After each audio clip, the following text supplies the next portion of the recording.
살아계신 주님,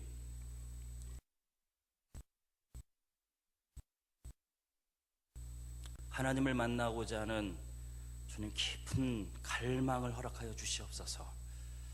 우리 깊은 곳에서부터 하나님을 부르짖게 붙잡아 주시옵고, 주님 그렇게 하나님을 만나고자 하는 이 갈망들이 우리가 드려지는 이 예배에서 드러나도록 하여 주시옵소서. 그래서 하나님, 우리가 드려지는 예배가 하나님의 임재를 경험하고 하나님께 드려지며 또 하나님께서 주시는 하나님의 은혜들을 온전히 경험하는 그런 시간 되도록 해 주시옵소서. 저희들이 하나님 앞에 드리되 더욱더 온전한 마음으로 주님께 드리기를 원합니다. 오늘 이 아침에도 아버지 하나님을 기억하고 아버지께 드릴 것을 기억하여 또한 헌금으로서 물질로서 또 봉사로서 하나님께 드리는 영혼들이 있습니다. 아버지여, 주님께 드려지는 이 모든 것들을 주님 받아주시고 온전히 하나님의 영광으로만 드러나도록 하여 주시옵소서. 예수님의 이름으로 기도합니다. 아멘. 네. 아침이지만 웃으셔도 됩니다. 아멘 하셔도 되고요. 말씀을 보기 전에 옆을 보시고 왼쪽 오른쪽 뒤도 한번 보시면서 뭐 갈 수는 없으니까 그냥 눈웃음이라도 인사들을 하셨으면 좋겠습니다.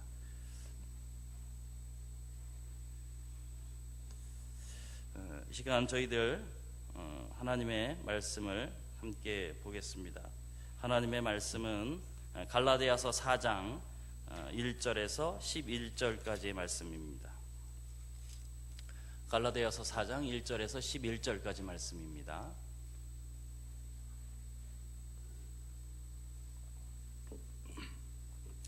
자, 자존심들 믿고 한 절씩 교독하겠습니다. 내가 또 말하노니 유업을 이을 자가 모든 것의 주인이나 어렸을 동안에는 종과 다름이 없어서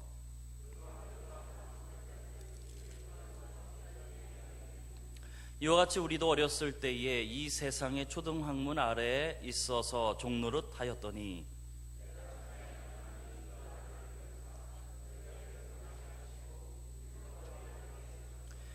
율법 아래에 있는 자들을 속량하시고 우리로 아들의 명분을 얻게 하려 하심이라.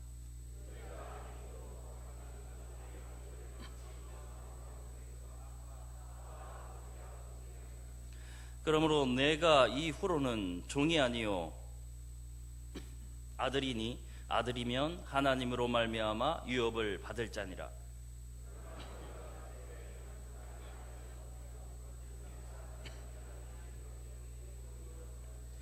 이제는 너희가 하나님을 알 뿐 아니라 더욱이 하나님이 아신 바 되었거늘 어찌하여 다시 약하고 천박한 초등학문으로 돌아가서 다시 그들에게 종노릇 하려 하느냐. 함께 읽겠습니다. 내가 너희를 위하여 수고한 것이 헛될까 두려워하노라. 아멘. 오늘 설교 제목이 그때와 이제는 이지 않습니까? 누군가 이렇게 말할 수 있죠. 그때는 내가 이렇게 했었는데 이제는 내가 이렇게 한다. 이 말 안에 무엇이 숨어 있습니까? 그때와 이제 사이에 어떤 큰 변화가 있었다라는 것을 알 수가 있습니다. 제가 그때는, 그러니까 이전이죠. 그때는 한 20대 초반일 겁니다. 그때는 제가 57kg가 나갔습니다. 그래서 제가 흔히 쓰는 말로 배가죽과 등가죽이 거의 상봉할 직전까지 그렇게 말랐었는데, 하지만 이제는 그렇지 않아요. 지금은 이게 자꾸 몸이 불어가서 이게 걱정입니다. 자꾸 불어가가지고요. 그런데 그렇게 된 결정적인 순간이 있는데, 그 사건 이후로 그렇게 된 것 같아요. 그냥 뭐 확실히 뭐 병원 가서 해본 건 아닙니다만, 제가 인삼을 과다 복용을 한번 잘못해가지고 거의 뭐 죽다 살아났습니다. 막 어지럽고 뭐 한 일주일을 고생을 했는데, 그러고 났는데 체질이 바뀌더라고요. 이전에 그 맛없던 것이 맛있어지고, 이전에는 뭐 돼지고기를 전혀 못 먹었었는데 조금만 먹어도 이제 싫어서 했는데 그 이유가 되는데 막 땡기더라고요. 그리고 뭐 그렇게 먹다 보니까 막 몸이 불기 시작하는 거예요. 예, 그것과 같이 그때와 이제는 이 중간에는 어떤 큰 변화가 있는 겁니다. 어떤 결정적인 순간이 있는 것이죠. 오늘 우리가 읽은 이 말씀에서는 그때도 있고 이제도 있고, 그리고 그때와 이제가 구분되게 만드는 아주 중요한 사건들도 오늘 성경에 말씀하고 있는 것입니다.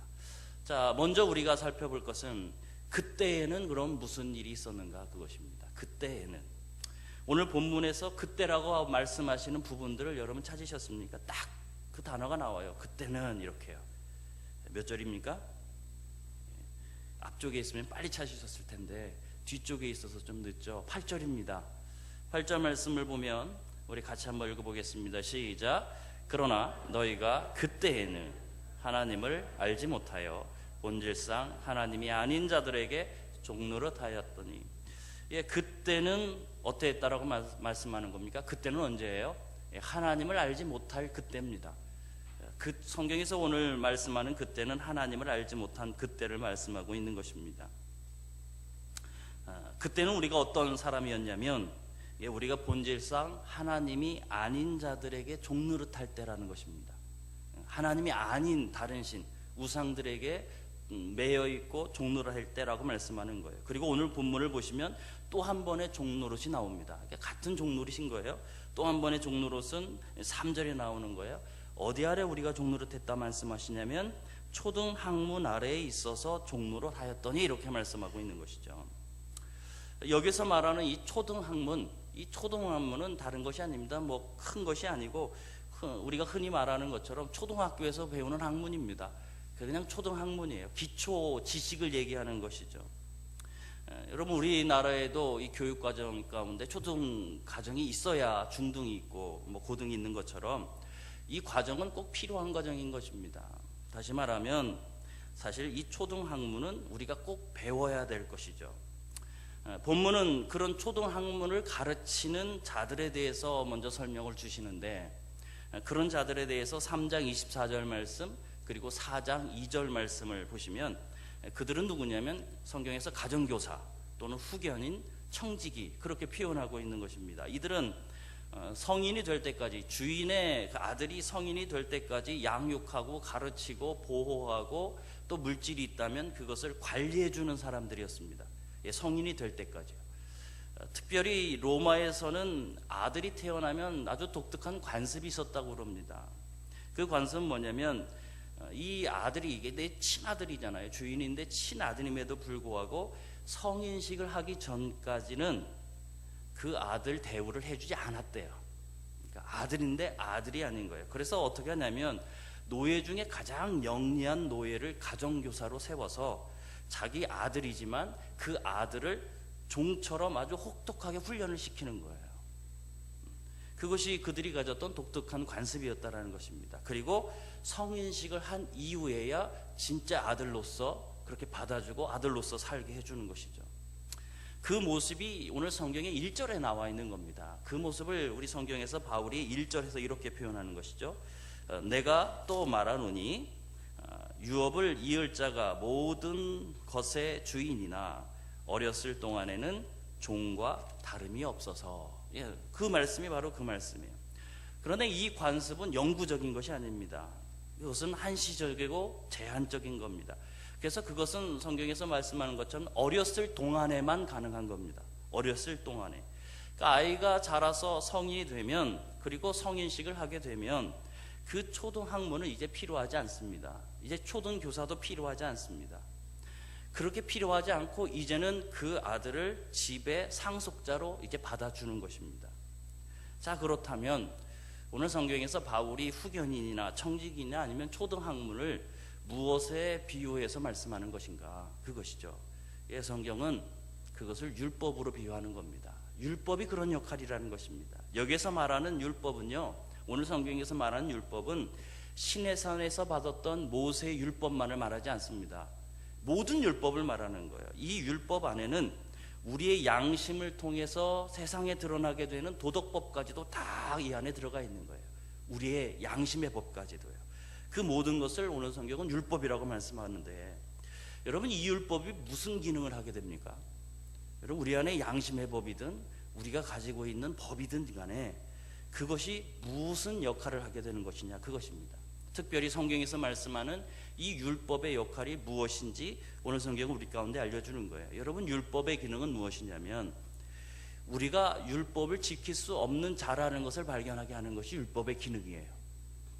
많은 율법들이 있고 많은 조항들이 있어서 내가 이것들을 지킬 수 없구나라는 것을 깨닫게 해주는 것이 율법이더라는 것입니다. 그래서 어떤 마음을 갖습니까? 나는 안 되는구나. 나는 안 되니까 어떻게 해요? 하나님을 의지하게 되는 거예요. 하나님의 은혜를 사모하게 되는 거예요. 더 나아가서 그 가운데 예수 그리스도를 생각하게 되고 예수 그리스도를 받아들이게 되는 거예요. 나는 안 되는구나. 그래서 예수 그리스도를 영접하게 만드는 것, 사실은 그것이 율법의 기능입니다. 마치 후견인들이 성인이 될 때까지 이 아이를 양육하고 기르다가 성인이 되면 그 역할을 그만두는 것처럼 사실 율법도 그런 한시적이고 제한적인 역할을 하는 것이었다라고 성경은 말씀하는 거예요. 자, 그런데 이러한 율법의 목적이 변질되었어요. 변질되어 버린 것입니다. 그것을 변질하게 하는 존재들이 오늘 성경에 나오는데 그것이 조금 전에 살펴보았던 8절에 나와 있는 겁니다. 그것이 하나님이 아닌 자들 말씀하죠. 우상을 말하기도 하고 어떤 성경의 다른 부분에서는 이 단어를 귀신이라고 표현하기도 했습니다. 다시 말하면 사단은 하나님께서 주신 율법의 원래의 목적을 변질시켰어요. 그러니까 원래 율법의 목적은 우리는 하나님의 은혜가 아니면 살 수 없구나, 그것을 깨닫게 하는 것인데 사단은 그 율법을 변질시켜서 너는 그 율법을 지켜야만 돼 라고 말하는 게 됐다라는 겁니다.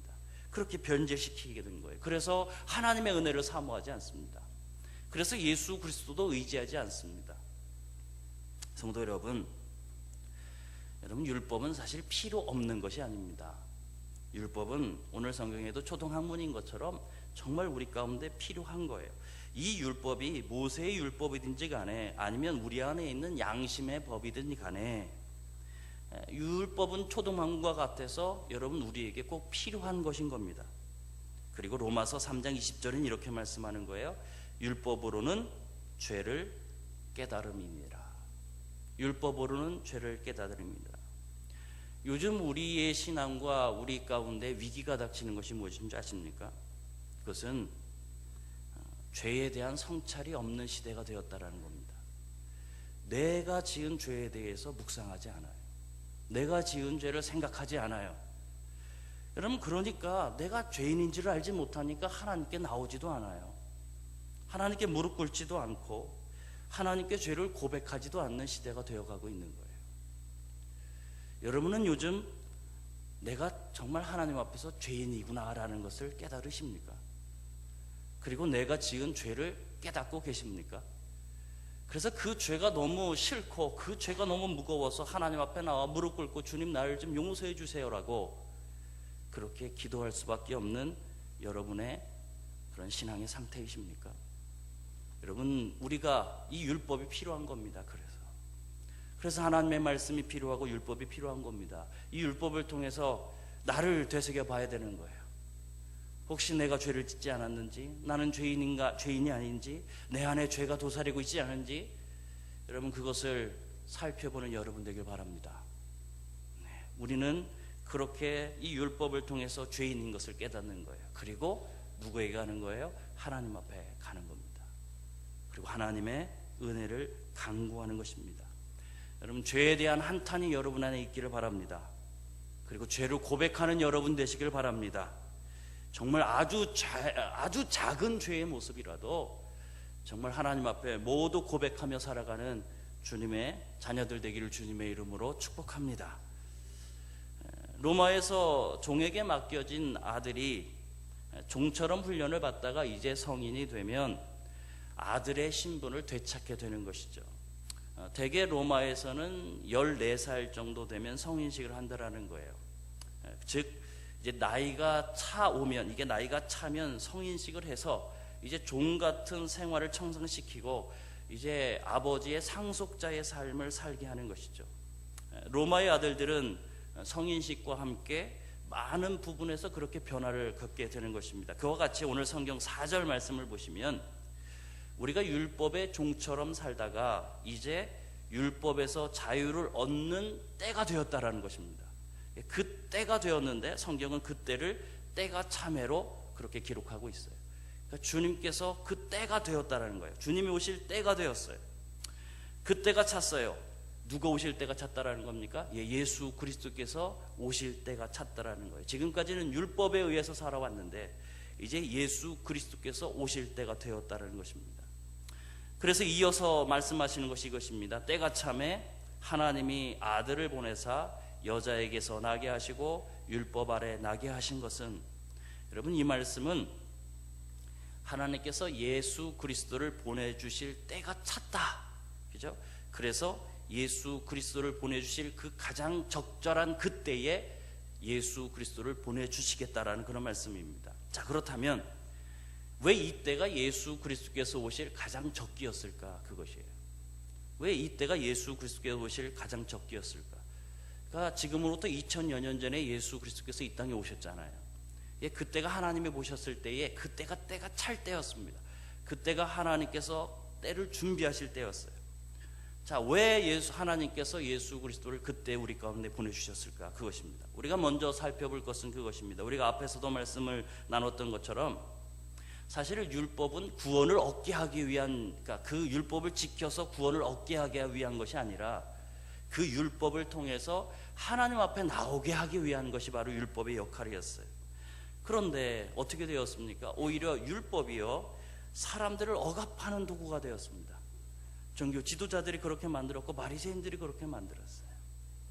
그들은 율법을 행함으로 얻는 의에 대해서 계속해서 말했고, 여러분 생각해 보세요. 우리가 율법을 행해서 의를 얻을 수 있습니까? 그건 불가능한 거 아닙니까? 그러니까 율법을 행하면 행할수록 지치는 거예요. 안 되는 것을 계속 하라고 하니까 계속 사람들의 마음이 지쳐가기 시작하는 거예요. 그래서 그들 안에 이런 마음이 생기기 시작하는 것이죠. 유대 종교와 율법을 대치할 무엇인가 있었으면 좋겠다. 우리 율법을 지켜서 안 되니 이거 어떻게? 좀 다른 방법이 있었으면 좋겠다. 여러분, 우리가 억압을 겪게 되면 자유를 갈망하는 겁니다. 누군가 우리를 억압하기 시작하면 결국 우리는 자유를 갈망하게 되어 있어요. 율법에서 억압을 하니까, 율법으로 억압을 하니까 율법에서 자유로웠으면 좋겠다라는 생각들이 그들 안에 오게 되는 것이에요. 그런 열망들이 그들 안에 생겨났다라는 거예요. 그 시대가 바로 그 시대였다는 겁니다. 율법으로는 너무 힘들어요. 이제 너무 지쳤어요. 그래서 좀 다른 방법이 있었으면 좋겠다. 사람들이 그런 생각을 했더라는 겁니다. 그리고 아주 또 한 가지 중요한 시대적 배경이 있습니다. 그 당시의 시대를 우리가 팍스 로마나 시대라고 합니다. 팍스 로마나, 그것은 로마의 평화라는 뜻을 갖고 있어요. 이 지중해 인근 지역을 이 로마가 다 점령을 했고요. 그래서 정치적으로 아주 평화의 시기였습니다. 자, 그것만 있었던 것이 아니라 우리가 흔히 얘기하는 것처럼 모든 길은 어디로 통한다고요? 로마로 통한다고요. 로마로 통하는 길, 다시 말하면 로마 제국의 길이요, 얼마나 잘 뚫렸는지 몰라요. 그래서 막 가고 싶은 곳은 금방 갈 수가 있는 거예요.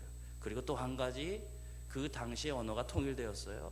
이 로마를 통해서 코인의 헬라어로 통일이 되었던 겁니다. 가만히 생각해 보십시오. 평화식입니다. 도로가 잘 나서 어디든지 금방 갈 수 있고, 그리고 어디를 가든지 언어가 하나입니다. 무엇하기에 가장 좋겠습니까? 복음이 급속도로 확산되기에 가장 좋은 시기입니다. 그래서 하나님께서는 예수 그리스도를 그때에 보내신 거예요. 그러니까 내적으로도 그렇고 외적으로도 그렇고 사람들이 복음을 받아들이고 그 복음을 세상에 전파할 수 있는 최고의 시기였던 겁니다. 그때가 차는 그때에 하나님께서 예수 그리스도를 이 땅에 보내주셨더라는 것이죠. 자, 그렇다면 예수님이 이 땅에 오셔서 무슨 일을 하셨습니까? 하나님은 예수 그리스도를 이 땅에 보내주셨고, 예수님은 우리를 위해서 무엇 하셨습니까? 5절을 우리가 같이 읽기를 원합니다. 5절 말씀입니다. 함께 읽겠습니다. 시작. 율법 아래에 우리로 아들의 명분을 얻게 하려 하십니다. 그러면 사람들은 아무도 노력해서 율법에서 벗어날 수가 없습니다. 여러분도 율법을 행함으로 율법에서 벗어날 수 없습니다. 그래서 항상 율법 앞에 서면 작아지는 거예요. 왜 율법 앞에 서면 작아질까? 자꾸 작아지는 거예요. 율법 앞에 서면 우리는 그냥 항상 죄인이 됩니다. 여러분, 이 성경에 나와 있는 십계명도 여러분 다 지키십니까? 그 십계명만 봐도 나는 하나님 앞에 죄인이구나를 깨닫는 거예요. 그래서 율법 앞에 서면 우리는 항상 죄인이 돼요. 율법 앞에 서면 우리는 정죄받습니다. 너 죄인이야, 그렇죠? 그리고 죄인이면 어떻게 되는 겁니까? 죄에 대한 대가를 받아야죠. 심판을 받는 것입니다. 율법 앞에 서면 그렇게 되더라는 거예요. 그런데 예수님께서 성경 말씀해 보니까 그런 우리를 속량하셨다, 이렇게 말씀하는 거예요. 속량하셨다. 이 속량하셨다는 건 무엇입니까? 예수님께서 대신 우리가 받을 정죄를 받으시고 우리가 받을 심판을 받으시고 우리가 받을 죽음을 받으셨다라는 겁니다. 주님께서는 이 땅에 오셔서 그 일들을 담당해 주셨어요. 자, 예수님께서 우리를 위해서 속량하신 것으로 그러면 우리는 어떻게 되었는가, 그것이에요. 여러분, 주님이 여러분을 위해서 속량하신 것을 믿으십니까? 주님이 여러분을 위해서 대신 죽으신 것을 믿으십니까? 그것을 믿을 때 우리는 그러면 어떻게 되겠는가, 그거예요. 예수님이 왜 우리를 속량하셨는가, 그것을 말씀하는 거예요. 오늘 말씀을 보니까 이렇게 말씀합니다. 그 다음 말씀을 보니까 아들의 명분을 얻게 하려 하심이라, 그것이에요. 주님이 그렇게 하신 이유, 하나님께서 예수 그리스도를 이 땅에 보내주신 이유, 주님이 우리 대신 십자가에 죽으신 이유, 그것은 우리를 하나님의 아들, 하나님의 딸로 만드시기 위한 것이라는 거예요. 여러분, 여기에 하나님의 놀라운 은혜가 있는 겁니다. 어떤 은혜가 있는 겁니까? 우리 아들 삼으려고, 우리 딸 삼으려고 당신의 아들을 죽이셨어요. 당신의 아들을 이 땅에 보내주셨어요. 우리 살리려고. 아들도 아니었어요, 우리가. 딸도 아니었다라고요. 그런데 그런 우리를 양자 삼으시려고 당신의 친아들을 이 땅에 보내주셨어요. 그것만큼 놀라운 은혜가 있겠습니까? 여러분, 그때와 이제 사이에 일어난 이 엄청난 사건, 이것이 그 사이에 일어난 엄청난 사건이에요. 그것은 이 세상을 창조하신 하나님께서 이 세상을 창조하신 사건보다 더 놀라운 사건이에요. 여러분, 그것은 인류를 BC와 AD로 나누는 아주 결정적인 사건이에요. 그것은 죽은 자를 산자로 만드시는 정말 하나님이 허락하신 행복한 사건이에요. 여러분, 그것을 위해서 독생자이신 예수 그리스도, 그분을 우리 가운데 보내주셨습니다. 그리고 주님은 여러분을 위해서 죽으셨습니다. 무엇 하시려고요? 속량하셔서 하나님의 아들 삼게 하시려고요. 성도 여러분, 여러분의 영혼에 이 예수 그리스도의 오심이 여러분의 인생의 가장 소중한 사건이 되시길 바랍니다. 예수 그리스도, 그분이 우리 인생의 가장 중요한 사건인 거예요. 여러분, 그렇게 믿고 사십니까? 로또 당첨되는 것보다 예수 그리스도가 내 안에 있다라는 사건이 이거 더 놀라운 사건이라고요. 여러분, 그렇게 믿고 사는 여러분 되시길 바랍니다. 여러분, 그 예수 그리스도를 그렇게 소중히 여기는 여러분 되시길 바랍니다. 십자가 사건을 그렇게 여러분 인생에 있어서 가장 귀중한 사건으로 여기는 여러분 되시길 바랍니다. 그래서 그 사건이 우리 인생의 삶의 원동력이 되기를 주님의 이름으로 축원합니다. 자, 그런데 바울이 갈라디아 교회를 이렇게 바라보는 것입니다. 그들에게도 복음을 증거하고요. 그리고 그들의 소식을 듣습니다. 그리고 바울은 근심에 쌓입니다. 왜냐하면 그들이 그때로 다시 돌아가려고 한다라는 거예요. 주님께서, 하나님께서 예수 그리스도를 보내주시고 주님께서 우리를 위해서 속량하셨는데도 불구하고, 그래서 그때가 아니라 이제는이 됐는데도 불구하고 이 갈라디아 성도들이 그때로 다시 돌아간다라는 거예요. 9절 말씀을 보십시오. 이렇게 말씀합니다. 어찌하여 다시 약하고 천박한 초던 학문으로 돌아가서 다시 그들에게 종노릇하려 하느냐. 그들은 다시 율법을 지키려 합니다. 아니요, 율법을 지키고 있었습니다. 다시 과거로 돌아가는 거예요. 그들이 하고 있는 일을 보십시오. 10절입니다. 너희가 날과 달과 절기와 해를 삼가 지키니. 여기서 나와 있는 이 모든 날, 달, 절기, 해는요, 유대인들이 전통적으로 지키는 모든 행사들을 말하고 있는 겁니다. 매일 하는 것, 그리고 한 달에 한 번 하는 것, 절기별로 하는 것, 해마다 하는 것, 이런 종교 행사들을 이 갈라디아 성도들이 다 행하고 있더라는 것입니다. 이미 그들은 율법에서 정하고 있는 것들을 열심히 행하고 있었습니다. 그래서 그는 11절에 이렇게 말하는 거예요. 내가 너희를 위하여 수고하는 것이 헛될까 두려워하노라. 여러분, 이 말을 오해하시면 안 됩니다. 이 말은 바울이 자기가 그곳에 가서 복음을 증거하고 사역했던 것이 헛되게 될 것을 두려워한다는 말이 아닙니다. 번역이 조금은 좀 애매하게 되어 있는데, 사실 여기에 보면 내가 두려워하노라라는 이 말의 목적어는 너희입니다. 다시 말하면 이렇게 번역할 수 있어요. 내가 너희에게 대하여 두려워하노라. 무엇을 두려워하는 겁니까? 내 사역이 잘못될까 봐 두려워하는 게 아니고 갈라디아 성도들이 잘못될까 봐 두려워하는 거예요. 그들이 다시 율법으로 돌아가고, 그래서 결국 다시 멸망의 길로 갈까 봐 두려워하는 거예요. 믿음을 버릴까 봐 두려워하는 거예요. 여러분은 모두 이시선 씨를 아시죠? 불의의 사고로 전신 화상을 입었어요. 그리고 그 이후에 이제 재활을 하고 또 공부를 하면서 우리 가운데에 희망을 주지 않았습니까? 희망의 메시지를 주었어요. 그리고 올해에 한동대학교 교수가 되었다라고 그러더라고요. 우리는 그녀의 얼굴도 알고 손과 발도 잘 압니다. 그런데 한 번은 이지연 씨가 라디오 프로그램에 나왔어요. 그리고 그곳에서 이런 질문을 받았답니다. 사고 전으로 돌아가고 싶지 않으세요? 이런 질문을 받았대요. 그때에 이지선 씨가 이렇게 대답했답니다. 저는 그때로 돌아가고 싶지 않습니다. 왜냐하면 사고 겪은 이후에 많은 시간을 지내오면서 제가 얻은 이 가치들을 잃고 싶지 않기 때문입니다. 여러분은 뭐라고 대답하시겠어요? 그렇게 돌아갈 수 있다면 여러분은 돌아가고 싶다라고 말씀하겠어요? 아니라고 말씀하겠어요? 많은 분들이 과거로 돌아가고 싶어 하십니다. 그래서 묻기도 해요. 정말 과거로 돌아간다면 어느 때로 돌아가고 싶어? 그렇게 물으면 대부분 학창시절을 말씀하시는 것 같아요.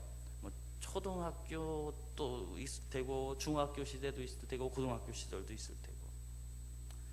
왜냐하면 어릴 때의 추억이 있기 때문입니다. 좋은 추억들이 있기 때문에. 하지만 저에게 여러분이 물어보신다면 그때로 돌아가고 싶냐고 물으십니다. 저는 싫다라고 말할 겁니다. 왜냐하면 그 시간이 정말 암흑과 같은 시기였기 때문에 그렇습니다. 저에게는 그 학창시절이 그렇게 좋은 기억이 아닌 시절이었기 때문에 그때를 생각하면 그냥 어둠이 밀려와요. 그래서 그때로 돌아가게 할 수 있다라고 해준다면 저는 싫다라고 얘기할 것입니다. 그런데 지금 여기 갈라디아 성도들이 여러분 암흑과 같은 그런 율법의 노예 시절로 다시 돌아가겠다라는 거예요. 종노릇했던 때로 다시 돌아가겠다라는 거예요. 여러분, 그런데 여기에서 우리가 좀 생각해 보아야 될 것이 있습니다. 지금 우리의 신앙은 어떤가, 그것이겠죠. 예, 갈라디아 성도들은 그렇게 살았습니다. 그러면 지금 우리에게 중요한 것은 우리잖아요. 그럼 우리는 어떻게 살아가고 있는가? 여러분, 우리도 잘못하면 율법적인 신앙을 갖고 살아갈 수 있다는 것을 여러분 아십니까? 내가 하고 있는 신앙이 율법적인 신앙이 될 수 있다는 거예요. 언제 그렇게 될 수 있습니까? 여러분, 과거 율법주의가 무엇입니까? 그걸 지킬 수 없어요. 그런데 억지로 지키는 거예요. 억지로. 그래서 지키되 형식적으로 지키는 거예요. 벌 받을까 봐 지키는 거예요. 여러분, 우리의 신앙이 만약 그렇다면 우리도 율법적인 신앙인 거예요. 이 자리에 여러분 예배 드리러 오지 않았습니까? 여러분, 예배 드리러 왜 오셨는지를 보셔야 됩니다. 나 정말 예배 드리고 싶어서 왔는지, 나 신앙인으로서 예배 안 드리면 안 되니까 어쩔 수 없이 아침에 무거운 발을 이끌고 이 자리에 오셨는지,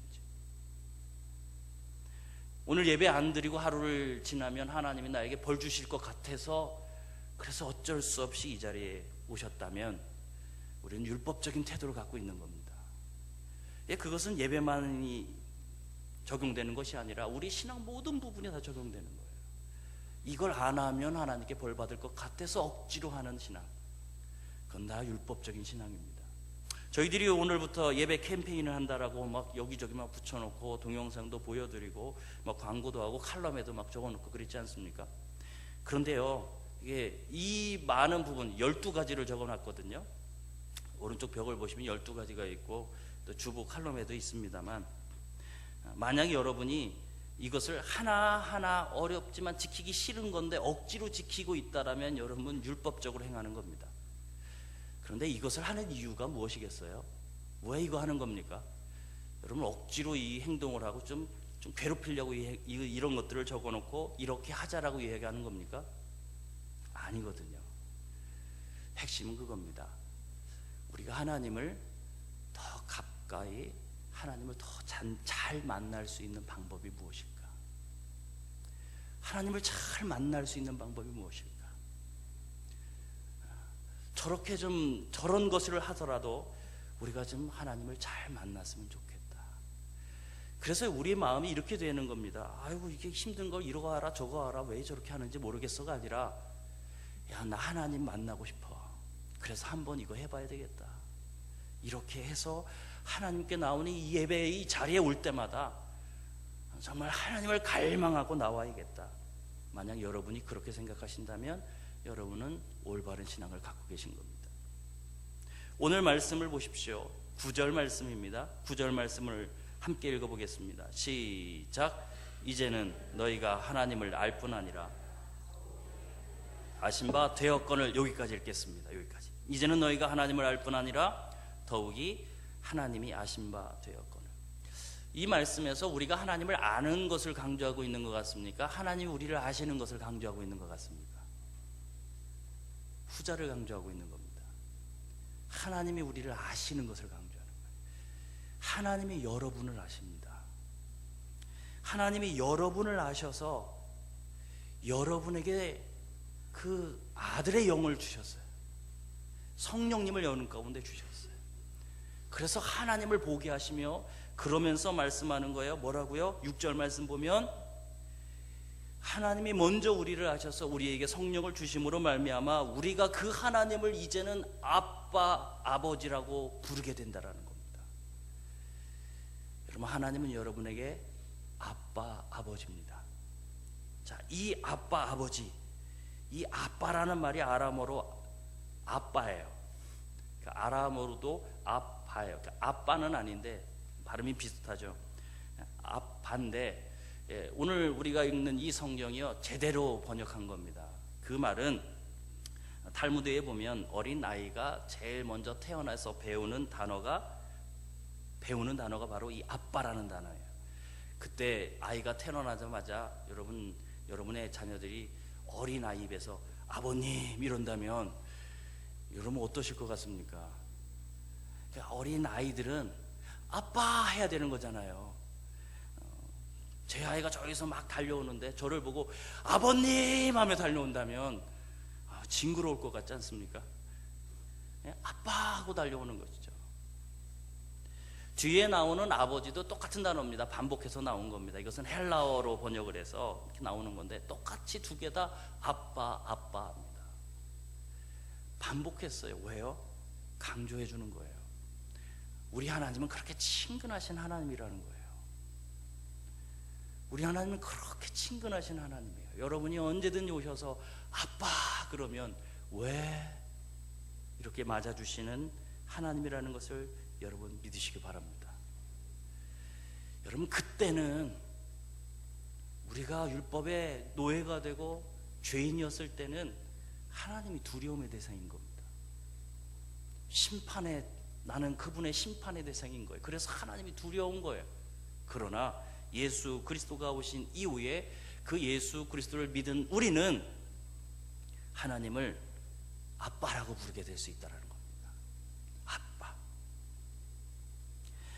오늘 성경의 그 말씀 6절 하반절에 있는 아빠, 아버지라 부르게 하셨느니라 라는 이 부분에서 이 부른다라는 이 동사는 그냥 부른다, 그냥 일반적인 말대로 누구야라고 부른다라는 의미가 아닙니다. 이 말 뜻 안에는 감정이 들어가 있습니다.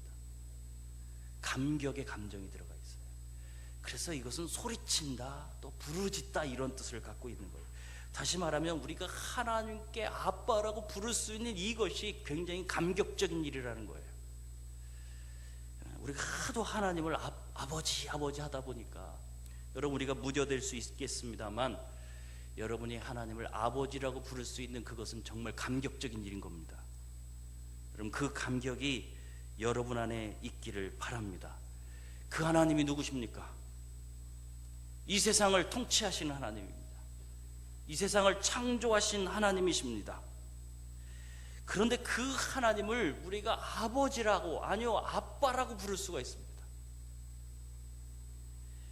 우리의 신앙은 그 하나님께서 주신 은혜에 의해서요, 그 은혜가 정말 좋고 그 은혜 때문에 행복하고 그 은혜 때문에 즐거워서 하나님 앞에 나와 하나님께 예배하고 하나님의 자녀답게 살아가는 것인 줄 여러분 믿으시길 바랍니다. 억지로 하는 신앙이 아니라 하나님이 너무 좋아서 신앙생활을 하셔야 되는 거예요. 예수님이 너무 좋아서, 정말 좋아서 예배 드리셔야 돼요. 정말 예수님이 너무 사랑스러워서 여러분은 신앙의 삶을 살아가셔야 하는 겁니다. 여러분, 그것이 복음적인 신앙인 줄 믿으십시오. 오늘 바울은 갈라디아 성도들에게, 야, 이미 너희들은 하나님을 아빠라고 부를 수가 있는데 왜 옛날로 돌아가려라는 거예요. 왜 종의 그 신분으로 돌아가려라고 말하고 있는 것입니다. 여러분, 우리는 하나님의 자녀인 것을 믿으시기 바랍니다. 그리고 그 하나님 우리의 아버지인 것을 여러분 믿으십시오. 그래서 그 하나님이 여러분 너무 좋으셔야 합니다. 그 하나님을 여러분 너무 정말 사랑하셔야 합니다. 그래서 여러분 이 자리에 오셔야 합니다. 그래서 여러분 예배 드리셔야 합니다. 그래서 여러분 말씀 보셔야 하고, 그래서 여러분 기도하셔야 하고, 그래서 여러분은 신앙생활 하셔야 합니다. 여러분, 복음적인 신앙을 가지고 이제는 변했습니다. 주님 앞에 살아있는 신앙으로 주님을 바라보는 여러분 되기를 주님의 이름으로 축원합니다. 함께 기도드리겠습니다. 살아계신 주님, 이전에 우리가, 그때의 우리가 누구 있는지 알게 붙잡아 주시옵소서. 우리는 율법의 노예였습니다. 종이었습니다. 그래서 율법의 저주 가운데 하나님의 심판을 받고 영원한 사망에 들어가야 될 존재들이었습니다.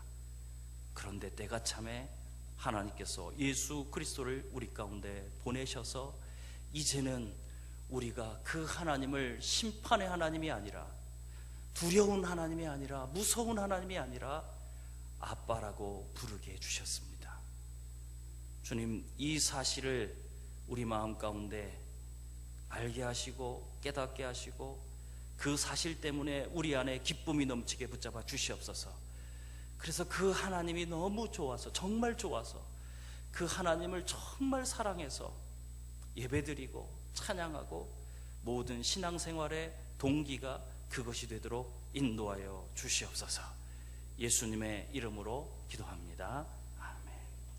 우리 다 같이 일어나셔서 찬송가 425장을 찬양하시겠습니다.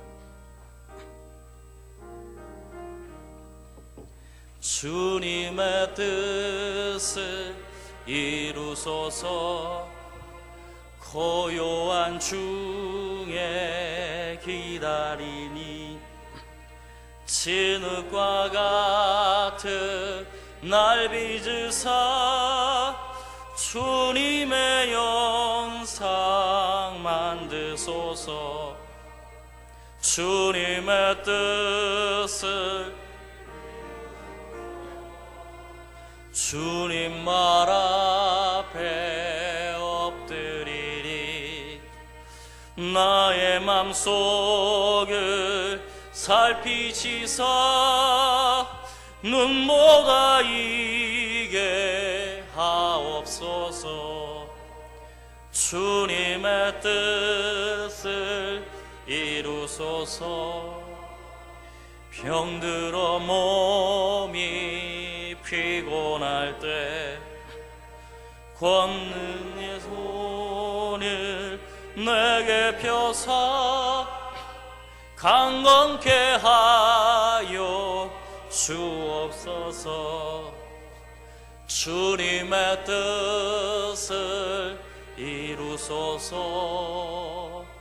온전히 나를 주장하사 주님과 함께 동행함을 만민이 알게 하옵소서. 아멘.